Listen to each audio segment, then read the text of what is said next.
Hi everybody, this is Truth Seeker here. I had a little time this evening and I thought maybe I'd get started on part two of my little presentation on who are the Bible students. But before I do so, I just wanted to talk about something I saw in a video earlier today, and it was an interesting question that was posed with the diversity of different cults. Scientology, Jehovah's Witnesses, the Moonies. It doesn't matter what cult you're talking about.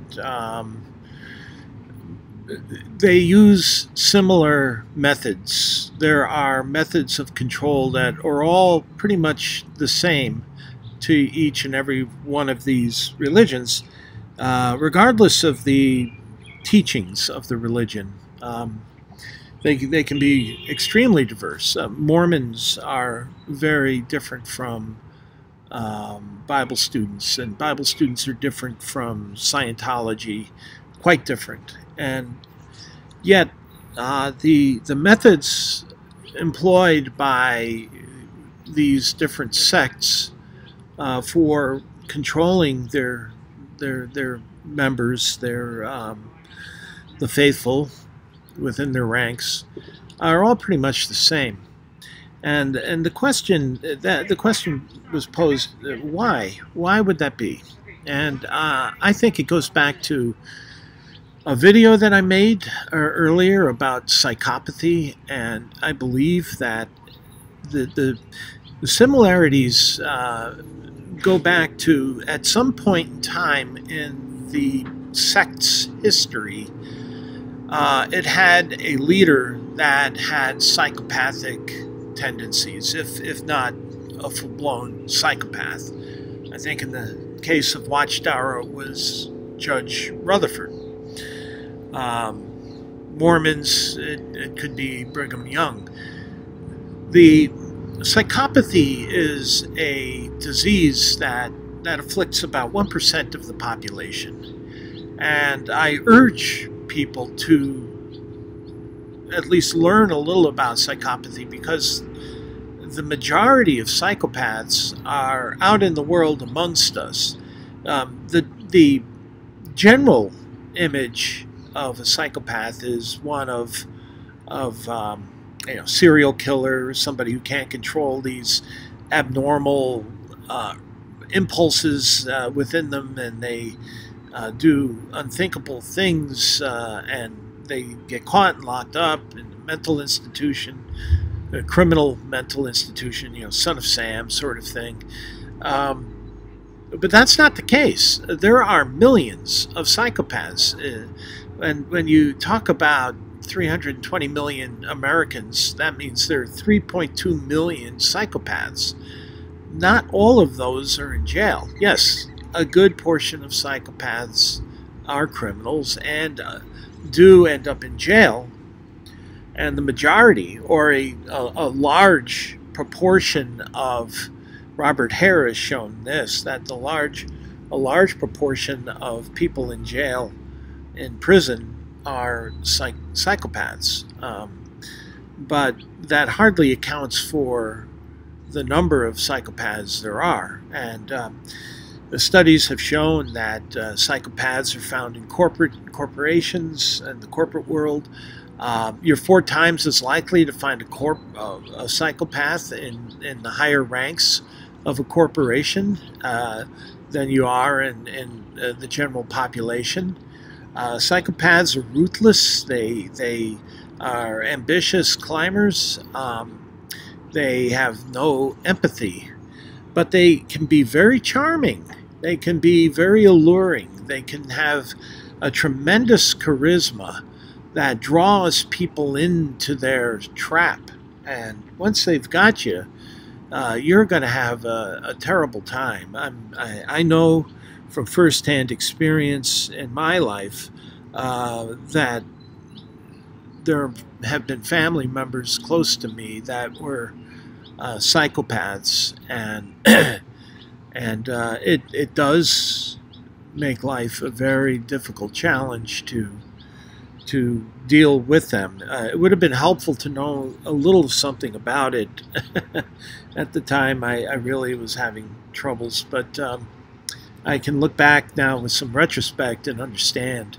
But they're not that, you know, you may think 1% is not all that many, but that's 1 in 100. So if you have a crowd of 200 or 300 people, you've got 3 psychopaths in that group. So, you know, they're there, they're out there, they're amongst us, and they're out to be the at the top of whatever little mountain they are interested in. And actually, religion really is something that's ideal for a psychopath. I mean, they get the adoration, the narcissistic adoration that they crave from the members in the religion, and they get to control, and they can do horrible things to people. And I believe that many religions have transformed from a relatively harmless sect into a cult as a result of a psychopath becoming the head or leader of a particular religion. But anyway, I wanted to go on because there were a couple of things that were still left out of my discussion last time. In let's see, in my last I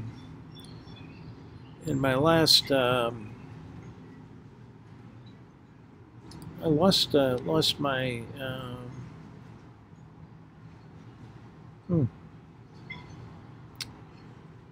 anyway, I lost a document that I was going to use as a guide. Okay, I got it back. I'm sorry. I apologize. I think we kind of left off with Charles Russell around 1908,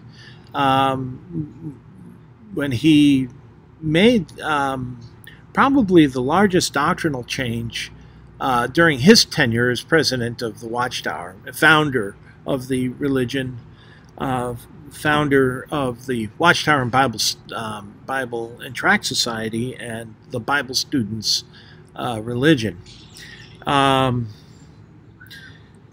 A couple of things that we didn't discuss. One was his marital relationship. He was married for 19 years. A lot of people didn't know that. Probably more people know that now than they did years ago. I think there were a lot of Bible students that came into the movement after the divorce of Russell, and it was just one of those things that people didn't talk about. So many probably didn't know that he had been married.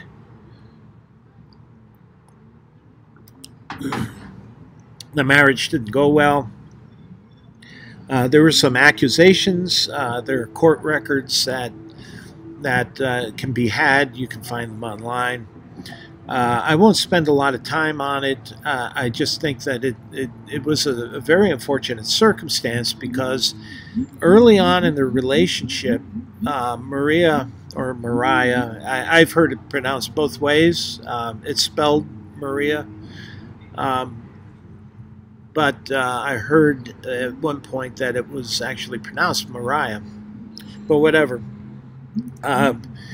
She had an education. She was a school teacher, and there is some rumor, and I think I mentioned this in part 1, that she had written, or at least was largely, had a large hand in editing the first 4 of Russell's 6 volumes of studies in the scriptures. Russell had written another book before his break with Barber. He had written, he co-authored a book called The Three Worlds. But Barber, that was largely Barber's work. and Russell basically underwrote the publishing of the book. And I think it was mostly Barber's work, although it did reflect to a great extent Russell's concepts, his ideas. Russell wrote a book in 1881, I believe it was the publishing year, was called Tabernacle Shadows of Better Sacrifices. And that was a book where Russell goes into great detail about the tabernacle and how it's symbolized as a type. It was typical of better sacrifices, a better system of things. You see, the tabernacle was represented the law. It was the instrument of the law for Israel. It was the physical, demonstrable structure that physically displayed the covenant relationship that the nation of Israel had with God. That's what the tabernacle represented. And Russell went into great detail about the construction of the tabernacle, what they represented. The sockets of copper represented something about humanity. The different chambers of the tabernacle. You had the holy and the most holy. The holy had the candlestick and the table of showbread, and the priests did some service in the holy, but the priests or the underpriests weren't allowed in the most holy. No one was allowed in the most holy except on the Day of Atonement, one time a year, when the high priest went into the most holy with the blood of sacrificed calf or cow, and they sprinkled the blood on the Ark of the Covenant, which was a box with two cherubim facing one another, and there were handles on it so that it could be carried and transported around. Everybody's seen Indiana Jones and the Ark of the Lost Covenant movies, and the Ark had a couple of things placed in it: Aaron's rod that budded, and I think the Book of the Law was put in the tabernacle, in the Ark of the Covenant. And there was supposed to be this glory between the cherubim that glowed between them, called the Shekinah glory. And there was a cloud of smoke outside the tabernacle that was a physical physical pillar of smoke outside the tabernacle above the Ark of the Covenant that represented God's presence among the Israelites. And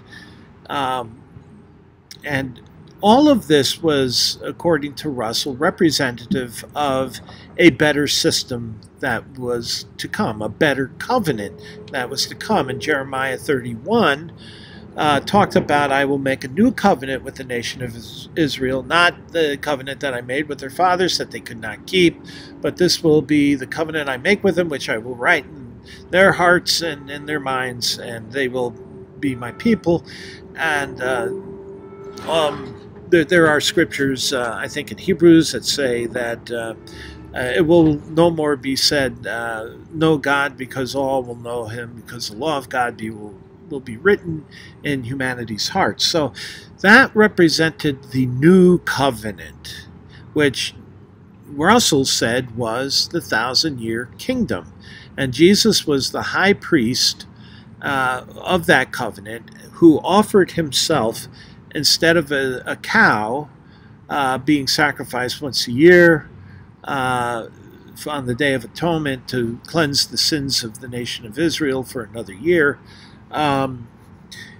Jesus' sacrifice was to offset the ransom for Adam And all of this was depicted in the tabernacle as a picture, so to speak. And so Russell went into great detail about types and antitypes.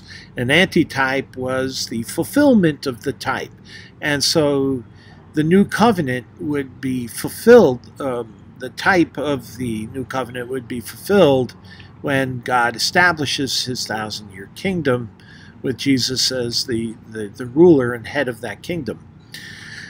And that's what Bible students believed. That's why the tabernacle was a predominant feature of the chart of the ages, as well as the pyramid.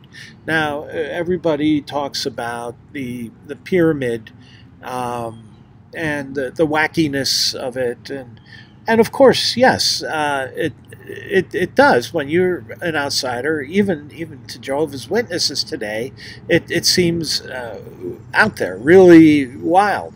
But when you're a Bible student and you believe that God uses things like the tabernacle as a type, then it's not so unreasonable for Bible students to think that the Great Pyramid was a type. And the structure of the pyramid was such that Russell was really taken by it. He was convinced by some of the arguments that were proposed by Charles Piazzi Smythe, who was a pyramidologist.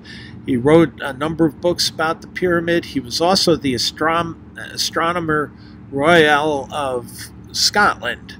He was a scientist, but he was also a whack job. And Russell actually corresponded with Piazzi Smythe and used Smythe's illustrations of the pyramid in his own writings. So the tabernacle is presented in Charles Russell's writings. I believe it's in the 4th volume. I could be wrong. My memory is not as good. I don't look into the volumes much anymore. But anyway, the images, the illustrations used were Charles Piazzi Smythe's images. The Great Pyramid was something that was significant to Russell. In fact, we studied that as children in Sunday school. Russell called it the Bible in stone. Now, his take on it was that it was typical of God's plan for salvation, and he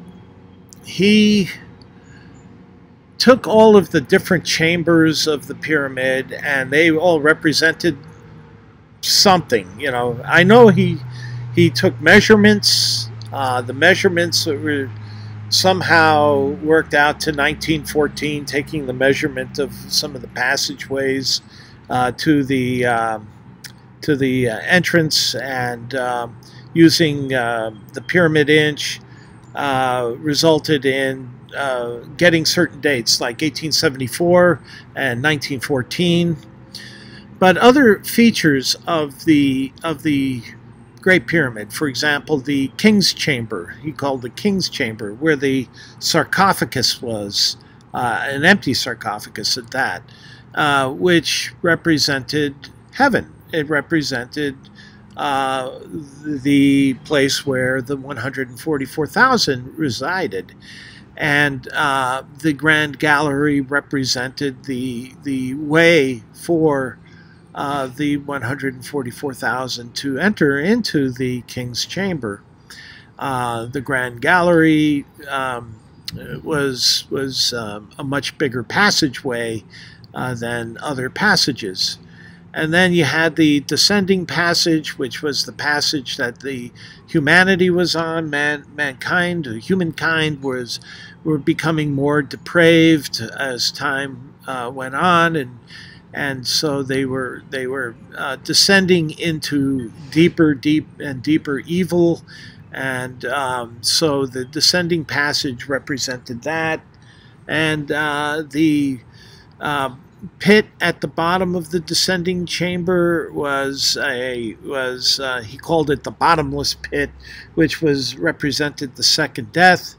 And so he had a great imagination when it came to the different chambers and passages.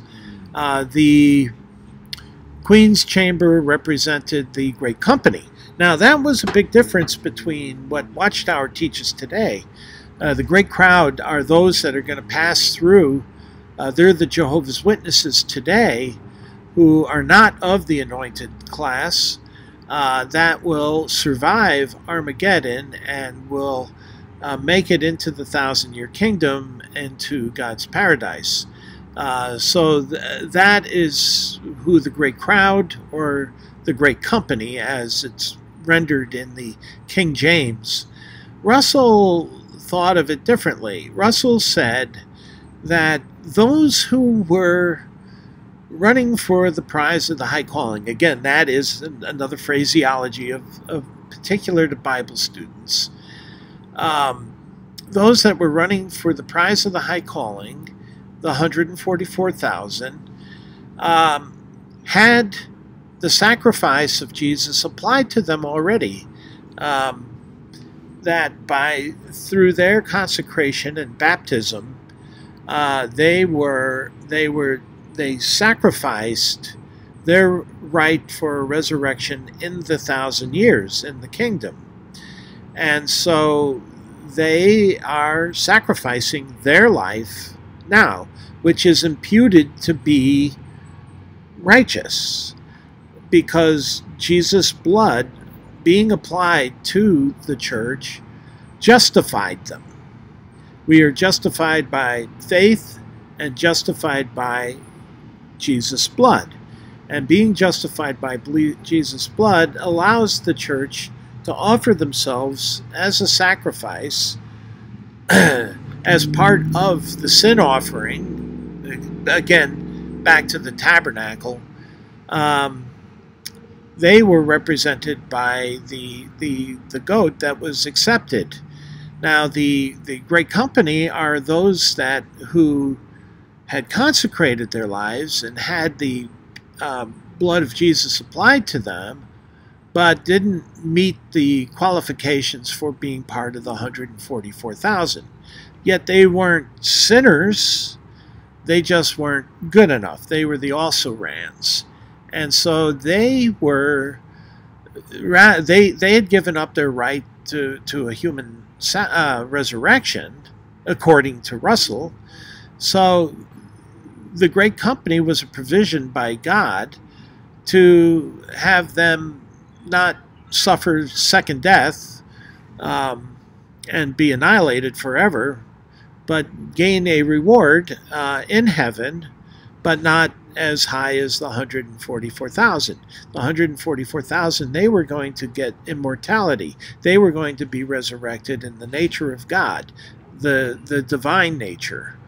The great company would be more like angels, maybe higher than angels, but angels of that nature, and they would not be immortal. They did have the ability to die, like angels have the ability to die. So they're not immortal. Even if they do live forever, they have to live to certain standards to maintain the right of life. So that was who the great company was to Russell and to the early Bible students, to the Bible students that I grew up in. So those were beliefs that were solidified in the early Bible student movement. They were significantly different in many respects from what the Watchtower teaches today. And you can understand that you see, Russell believed that the only work going on at that time was the harvest work for the 144,000, that the kingdom was for the rest of the world of mankind, and that that God would take care of that. That was a future work, and that was God's work. That was Jesus's work. That was the church's work, the 144,000's work in the future. But right now, at this time, it was the call to the 144,000 that Russell called the harvest. At the end of this age, the gospel age, he called it. The gospel age was punctuated by a harvest at the beginning of the age and a harvest at the end, and we were at the end of the age before the destruction of the world. And once the 144,000 were complete, then there was no need to wait. God would bring about the annihilation of the systems of this world.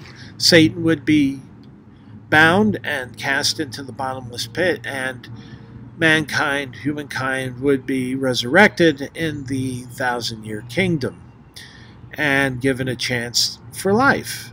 And that was the main purpose of the 1,000-year kingdom, and they would be under a covenant, because even though they were resurrected, they still didn't have a direct relationship with God.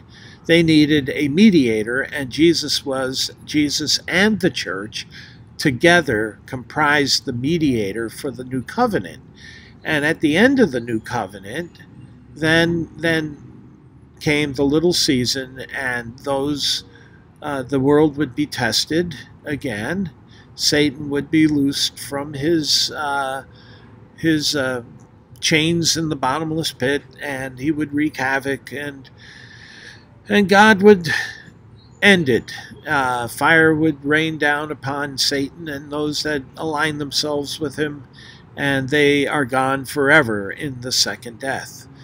And so humanity would go on forever from that point without a need of a mediator. The new covenant ends, and everybody is a direct relationship with God, as Adam had in the Garden of Eden. All is restored, all is happy. Now, Rutherford did change that quite a bit, because that's certainly not what the Watchtower teaches, hasn't taught for many, many years. But those were the key doctrines of the Bible students. That was what they believed. Bible students had a very distinct culture. They believed in separating themselves from the world, that they were supposed to stay away from worldly things, because they were sacrificing. They were sacrificing their lives to be part of the 144,000. And the sacrifice was expected to be rigorous. It was supposed to be complete. Otherwise, you ended up in the great company, which was not what anybody wanted. Now, Bible students do tend to be judgmental, and they would say things like, well, he's really consecrated, but he doesn't know it, but he's going to be part of the 100. He's just too good a person. Or that person isn't going to be part of the 144,000. Thank goodness there's a great company. And that God's merciful and giving the great company a provision for life. So anyway, that was the Bible students' belief system in a nutshell. Russell wrote tens of thousands of pages to explain just that. In the Watchtower, which was a bi-monthly magazine, in the 6 volumes that Russell wrote, and the Tabernacle Shadows that he wrote, and the countless tracts and other pamphlets and booklets that Russell wrote. Russell was pretty much the main author for most of the Bible student publishings, the Watchtower publishings. I mean, he had some help with some of the articles in the Watchtower, but he was the principal writer for the Watchtower in his lifetime. Bible students revered him. They worshipped him. He was biblically prophesied, biblically shown as being the Laodicean messenger, the seventh messenger of the seven churches in Revelation. He was the wise and faithful servant of Matthew 24. And he was the man with the inkhorn. I think it's in Ezekiel, I think. I can't remember now. It's a while now since I've looked these things up. But there was another thing. As a result of Russell's marriage and the scandal that arose out of that, back in those days, the press really, if it happened today, the press really would have gone to town on Russell. But they were rather light, although the Brooklyn Eagle was not a paper that really liked the Watchtower being in Brooklyn. There were a couple of lawsuits involving the Brooklyn Eagle. One that Russell wrote, for a libel. It was a libel suit. But Russell, I think he sued the Brooklyn Eagle for about $30,000, which was a large sum of money in those days. He was awarded $1. That was about it. That was kind of the way how serious the judge took the matter. Maria Russell's lawsuit was a little different. She was a woman scorned, and she didn't know what to do, I think. While she alleged marital impropriety with their foster daughter, Rose Ball, whom they had taken in very early in their marriage. I believe there's some controversy about her age. I think she was 16 when they took her in, so she wasn't really a child. But anyway, she lived with them, and there were a number of things that Maria mentioned in court during the trial that suggested sort of an adulterous affair, or at least what would be considered sexually scandalous in those days. We're talking Victorian era. She never pressed those charges. She didn't have enough, tangible proof to really stick it to him. But basically, I think all she wanted was to know that she could be supported. That was a sincere concern for women in those days, because they depended on men for income, for support. And a woman who divorce wasn't common in those days, and the court ruled in her favor. Despite Russell's, there's some statements there that Russell made that showed his misogyny. Even though he early on, she was a director, she had quite a hand in the early workings of the Watchtower.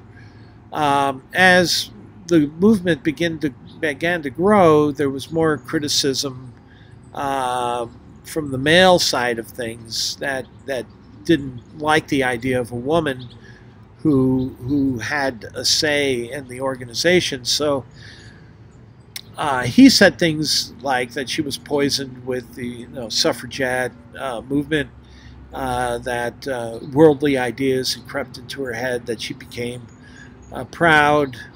He also said something that there may be something like 1,000 women would want to be in her position, and he was getting a little cocky, a little arrogant and heady. And she wasn't. She was granted a divorce from what they call bed and board. I don't know if they have such a thing today. I'm not quite sure. It's sort of like a partial divorce. It's not a full divorce. They were still technically married, but she was granted an alimony. I think it was $200 a month, which back, I guess, in those days was sufficient to live. It wasn't it wasn't a lot of money. By that point, Russell had taken all of his private money and put it into the Watchtower. I think that was partly at Rutherford's suggestion to protect the money against any judgment for alimony. There's nothing. I'm just surmising. That's my own supposition, but it seems reasonable. She really didn't. Once she got the settlement with him, she really didn't stir the pot much anymore. But there were, the outside world who by that point had realized that Russell was something different, and he was beginning to get opposition from mainstream Protestantism, mainstream Christianity, and they would leap on anything they could get. So there were allegations about him, and some of the things he alleged to say, some things like about jellyfish, that he was like a jellyfish. Rose Ball apparently allegedly said this to Maria, that he said that he was like a jellyfish. He floated from one to another, and if a woman responded, then he made his move at that point. That was the suggestion. It was interesting that Rose Ball was matched by Russell to Ernest Hennings. Ernest Hennings was then made the branch manager for the Australian branch. You couldn't put a person further away from New York than Australia. So during the trial, Rose Ball was not present to testify to any of these things to support any allegations that were raised, or any suggestions that were raised during the court trial with Maria. But it was a smudge mark on Russell, and it did bring some bad scandalous publicity to the Watchtower. And the Watchtower was kind of a unique situation because they had the Bethel family. And the Bethel family was comprised of men and women. And so I think in reaction to the scandal, the trial with his wife, the divorce trial, I don't know if it was Russell's idea or if it was counsel, who was lead counsel at the time was Joseph Rutherford. But Russell penned what they called the vow. Now, the vow was quite a controversial thing during even in Russell's day. It was controversial. Bible students were saying, why? Where our vow is between us and God. It's a personal thing. Why do we have to take this vow? Russell really urged, really pushed. I believe around 1909, 1910, you really saw an effort in the Watchtower articles about the vow and pushing it. Now, the vow basically, I'm not going to quote it right at the moment, but basically, it was a code of sexual conduct where how to comport oneself in the presence of the opposite sex. And one was not to be in a room alone with the door closed with one of the opposite sex if they were not, let's say, related to you, your sister, your mother. And they went into the various iterations of combinations of how people could be alone in a room together. In fact, that was one of the things that Russell himself had been accused of, being in a room, a locked room, that Maria couldn't open the door. He was with the housemaid, and she couldn't open the door. And so I think that kind of addressed that situation. So anybody who is mingling in the room of a woman better have had the door open unless they were family members. It also, a curious thing, the vow addressed the occult, that they should stay away from the occult. It only addressed two things: sexual promiscuity and the occult. And I've never really understood where the occult came in, because I don't recall anything that was really scandalous on the part of Russell that would have tied him in with the occult. I know that there are allegations about his connections with alleged connections with the Masons, and also the winged disc as a symbol, and other things. But that doesn't mean that Russell had anything to do with the occult. The occult was really a big thing in the late 19th century after the Civil War, because so many people wanted to contact loved ones. That if you go to David Blight's verbal history of the Civil War, he talks about how religious this country became after the Civil War, and the occult, people scamming others to get in contact with loved ones. So that was part of the vow, and he published the names of people who took the vow. Of course, everybody at the Bethel was obligated to take the vow. Elders who refused to take the vow in ecclesias throughout the country were not elected elder because they refused to take the vow.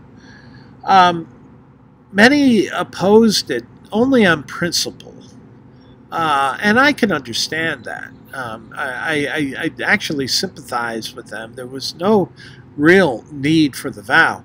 And you know what's funny is that the vow wasn't only controversial at the time of Russell's life, but all the time with Bible students throughout, when the Bible students movement really separated from Watchtower and began to proceed on its own path during the 30s, 40s, 50s.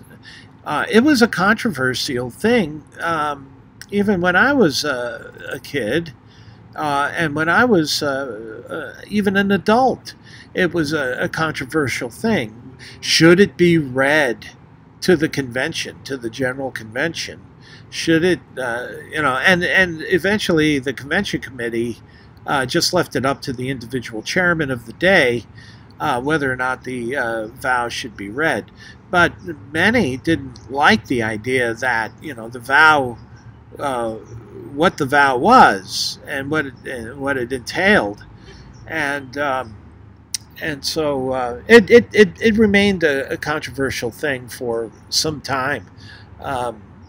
It probably isn't quite as big a deal now. I don't think that many of them really worry about taking the vow now. But back in the 80s, when I was still very, very involved in the Bible students, it was still a controversial thing, as was the New Covenant. So many of these controversies that Bible students fought about during Russell's day, they continued throughout Bible student history.